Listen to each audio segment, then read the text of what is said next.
এই জন্যই আল্লাহ বলে আকাশটা রাখছি খুঁটি ছাড়া, যাতে তুই দেখিস আর বুঝিস যে এটাকে যদি আমি খুঁটি ছাড়া দাঁড় করাইতে পারি, তাইলে তোকেও আমি খাড়ার উপরে নাচাইতে পারি।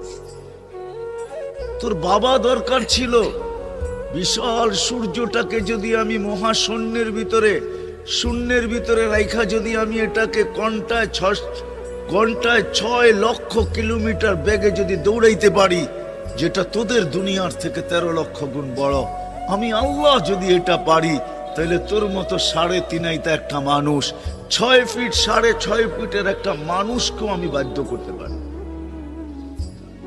আল্লাহ বাধ্য করার হাজারো নিদর্শন আমাদের সামনে দিয়া দিছেন, কিন্তু আল্লাহ বলে তোকে আমি বাধ্য করব না, তোকে বুঝাবো। বিদায় আল্লাহ বুঝাইতেছেন আমাদেরকে। বিদায় কথা যেখানে